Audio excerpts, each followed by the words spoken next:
ये हैं बिहार के धन कुबेर गौतम कुमार। अगर इन पर जांच नहीं बैठती तो शायद आने वाले समय में ये देश के बड़े बड़े बिजनेसमैन को भी टक्कर दे देते। फर्क बस इतना होता, एक तरफ होता बिजनेस और दूसरी तरफ होती सरकारी नौकरी।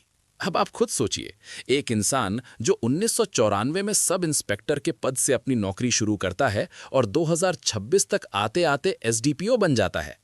लेकिन इन 32 सालों के सफर में सिर्फ प्रमोशन ही नहीं, बल्कि बेहिसाब दौलत भी जुड़ती चली जाती है। कहानी यहीं से दिलचस्प होती है। गौतम कुमार सिर्फ पैसे कमाने वाले अफसर नहीं थे, इनके नाम कुछ अच्छे काम भी जुड़े हुए हैं।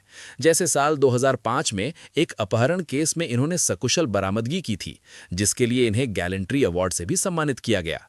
लेकिन कहते हैं ना, कभी कभी चमक के पीछे अंधेरा भी छिपा होता है। 29 मार्च 2026 आर्थिक अपराध इकाई यानी ईओयू को इनकी अवैध संपत्ति की भनक लगती है। इसके बाद चुपचाप निगरानी शुरू होती है और फिर आता है 31 मार्च 2026 का दिन। एक साथ किशनगंज, पटना और आसपास के करीब 6 ठिकानों पर छापा। बताया जाता है कि उस समय साहब अपने घर में आराम से सो रहे थे। उन्हें जरा भी अंदाजा नहीं था कि अगले कुछ घंटों में उनकी दुनिया पलटने वाली है। और फिर जो सामने आया उसने सबको चौंका दिया। सिर्फ 10 घंटे की जांच में करीब 25 जमीनों के कागजात बरामद होते हैं।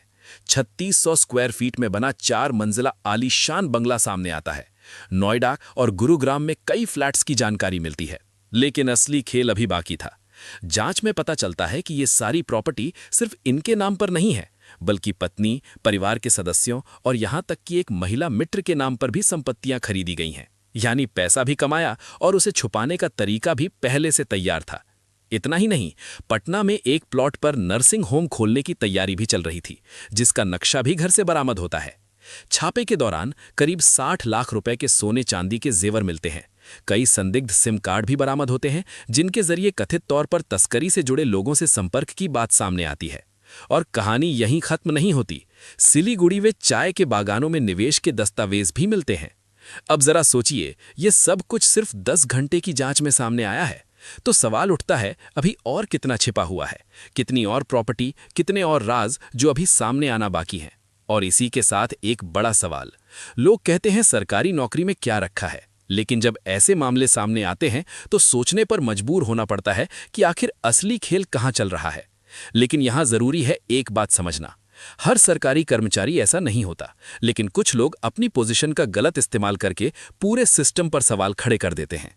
तो अब आप बताइए, क्या ये सिर्फ लालच की कहानी है या फिर सिस्टम में छिपी किसी बड़ी खानी का उदाहरण? नीचे कमेंट में अपनी राय जरूर बताइए। धन्यवाद।